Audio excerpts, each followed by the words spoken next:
My uncle stole my business idea and is now making thousands without me. I never thought family could do me dirty like this, but I guess money changes people.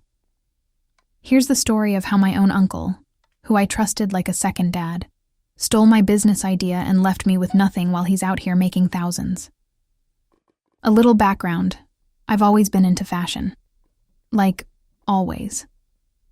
I grew up sketching designs, making clothes for friends, and I'd hustle on the side selling custom hoodies and t-shirts. I had this idea to take it to the next level, to start an online store with streetwear designs that were fresh but affordable. My friends loved my stuff, and I knew if I could get the right backing, I could turn it into something big. Now, my uncle has always been around. He's my mom's younger brother, and we've been close since I was a kid.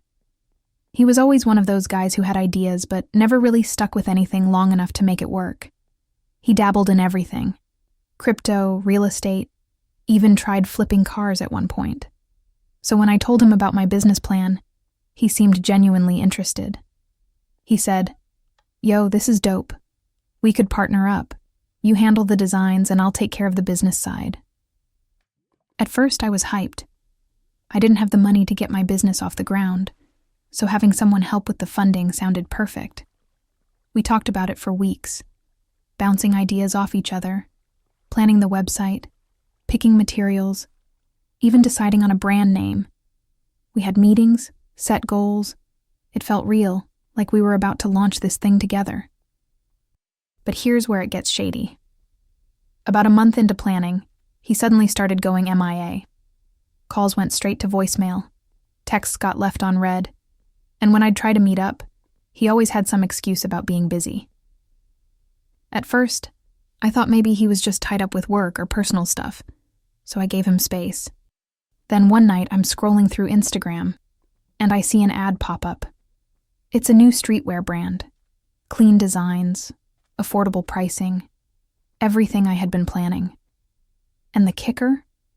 The brand name was the exact same one I'd come up with. I couldn't believe it. I clicked on the page, and there it was. My designs. The same ideas I had sketched out with him. But it wasn't my business. It was his. My uncle had gone behind my back, taken all my ideas, and launched the business without me. He was out here promoting the brand like it was all him, getting thousands of followers and making serious money. He never gave me a heads up, never even offered me a cut. Nothing. I was furious.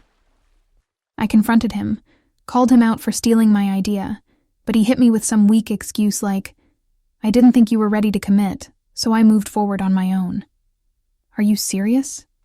He took everything we talked about and turned it into his cash cow while I was left with nothing but a notebook full of designs. Here's where the plot twist comes in. I did some digging, trying to figure out how I was going to get back at him, and I found out the business isn't actually doing as well as it looks. Yeah, he's making money, but he's drowning in debt from overspending on inventory and marketing. And get this, he's been trying to sell the company to get out of the hole he's in.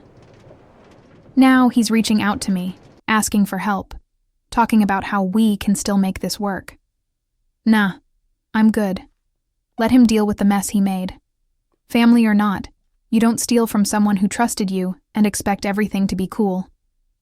So now, I'm taking my designs and starting over, on my own this time. Lesson learned. Blood doesn't always mean loyalty. So after finding out my uncle's business wasn't doing as well as it looked, I decided to play it cool. I wasn't about to jump in and save him after he snaked me like that. But in the back of my mind, I knew I couldn't let him get away with stealing my ideas either. I wanted to do my thing, but I also wanted him to feel what it's like to get played. A couple weeks go by and he hits me up again. This time he's desperate. His text was all, "Hey, we really need to talk. Things aren't going how I planned. Let's meet up." I ignored it at first, but then I thought, nah, let me see how bad this really is. So I agreed to meet. We link up at this little cafe, and right away I can see he's stressed. He looks rough, like he hasn't slept in days. His usual swagger is gone. The second he sits down, he jumps right into it. talking about how the business isn't making enough to cover his overhead, how he's got too much stock and not enough sales. He says he needs my help, my designs, to bring some fresh ideas to the table, the ones he stole in the first place. I let him talk for a minute, and when he's done, I just sit back and say, "You mean the same ideas you took from me? The same business you launched behind my back?" He looked shook. He didn't even know how to respond. I know, and I'm sorry. I messed up. But we can still make this work. I need your designs. You've got talent, and together we can turn this around." I almost laughed. "Together?" I said. "You mean like how we were supposed to work together in the first place and you cut me out? Nah, I'm good." At this point, I could see the panic in his eyes. He knew he was screwed without me, but I wasn't about to just hand him my hard work for free again. So I hit him with this.